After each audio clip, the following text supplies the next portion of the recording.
What's up guys, how's it going? I haven't made a video on this channel in a long time, so I thought I could make videos for two channels, but I just don't have the time for it. Unfortunately, I'm just focusing on my main channel, so I'll try to get a couple videos once in a while on this channel. So I have a fan here and it's plugged in. You can see that there is electricity there, so let's turn it on and nothing. There's a lot of things that could go wrong with the fan. You can see that it's not working.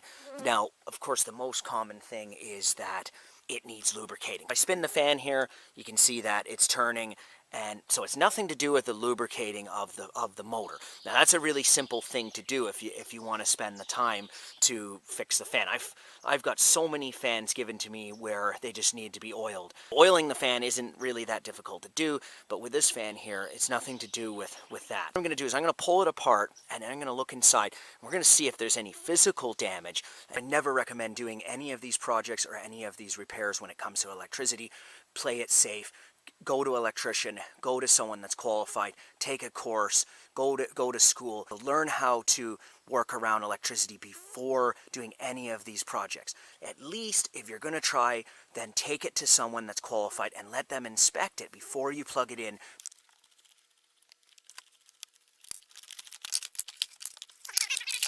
Oh, we see dust in here, so possibly the fan's overheated from this dust accumulating in here. So the first thing we're going to look at the windings.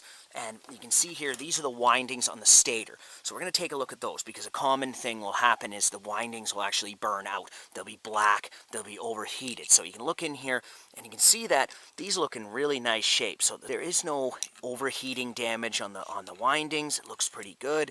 So we want to get all the dust out of here. We can blow it out with compressed air. Take a look at the parts of the motor. Now here's the stator. Inside the motor you can see these laminated pieces of metal. These are actual soft iron pieces. And here are the windings of the motor. These are copper windings that wrap around through the stator. So, and now if we look in here, here's the rotor. And the rotor is this piece of aluminum and soft iron in here. And here's the motor shaft. And here's a capacitor. Here's the switch. And this here is the gearing for the oscillation. So you pull this out, and then it's free, and you push it in, and then it oscillates. So it will not turn on. So it could be many things, but we can take a look at the switch. The switch looks like it's in okay condition. All the wires are connected.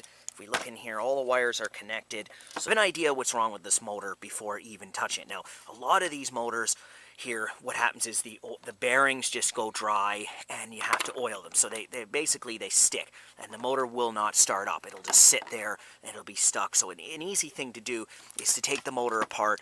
You can try dripping oil in here and lubricating it, but you need to get to the bearing in the back here, and it's kind of difficult to get to. You can see in here there's a bearing back there, so you need to get the oil in there. So to take this whole thing apart, you have to take these screws out and then pull off the cover, pull the rotor out, lubricate the bearing in the back here, and lubricate the bearing in the front.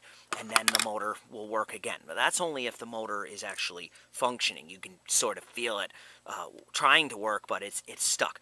So with this motor, that's not the problem. See here, there's this little thing that has a little insulator over it, and it has two wires coming out, and it's going, and it's basically wire tied to the coils here. So that is our thermal protector. So what I'm going to do is I'm going to cut that off to get it out of there. So that's the little thermal protector.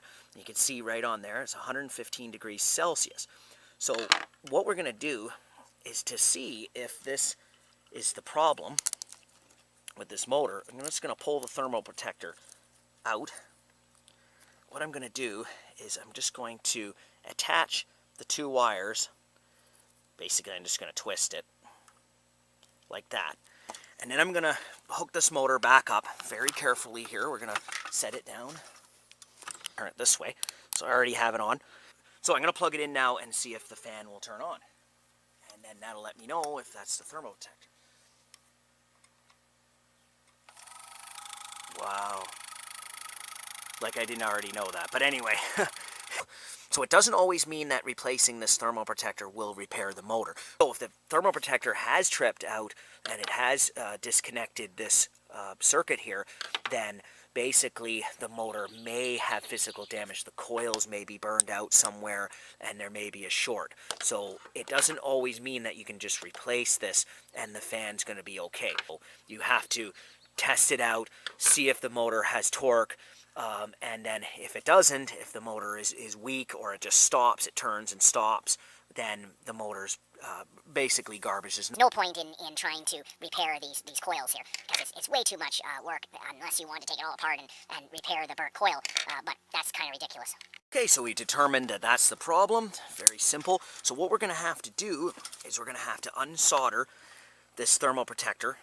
You could actually cut the wires here and then join the new thermal protector to it and solder it, and then cover it with the insulator, tape it up, and make sure it's well insulated.